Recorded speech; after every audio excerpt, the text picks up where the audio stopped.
काय?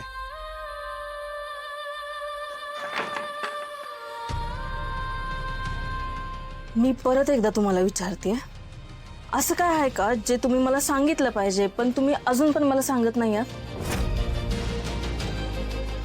आर्याताईंच्या बाबतीत जे काही घडलं असेल ते सगळं मला कळायला पाहिजे. काहीच लपवून ठेवायचं नाही, नाहीतर माझ्यासारखी वाईट बाई कोण नसेल. सांगू का हिला सगळं? नाही, नको. परत ही डोकं खात बसेल. असंही मला पळूनच जायचंय. हिला सांगितलं तर परत ड्रामा वगैरे नकोच ते. अहो काहीतरी विचारतेय मी.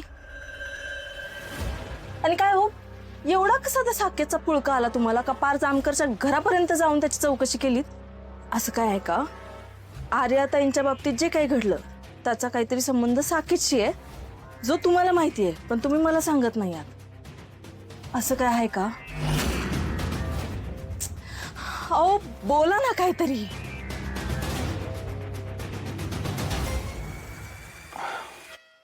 ठीक आहे, तुम्हाला ऐकायचंय ना?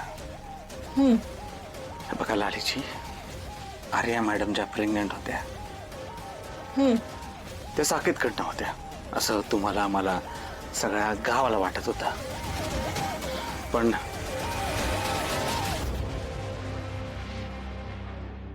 मला तसं काही खरं वाटत नव्हतं. या सगळ्याची शहानिशा करण्यासाठी मी साकेतच्या मागं मागं गेलो तर तो देवी देवी देवी देवी काहीतरी ओरडायला लागला. आता देवी म्हणजे नक्की काय ह्याचा मी विचार करत होतो. देवी देवी म्हणजे? आणि त्याचा तुमच्याशी काय संबंध आहे? माझा काय संबंध? खरं तर माझा या सगळ्याशी काहीच संबंध नाहीये. त्या आर्या मॅडमच्या डेड बॉडीचा काय विषय तो बोलतोय का हे बघण्यासाठी मी गेलतो. पण तो जामकर आहे पोलीस, तो त्याचं बघल काय करायचं ते. नको विषय वाढवायला. काय? आर्याताईंच्या बाबतीत जे काही घडलं तसंच त्या बिचाऱ्या साकेत सोबत तर नाही ना घडणार? काय माहिती, घडू शकतं. म्हणजे बघा ना, गावामध्ये काय काय चाललंय, माणसं काय होत्यात, खून काय होत्यात, काय सांगू शकत नाही हो. बिचारा साकेत.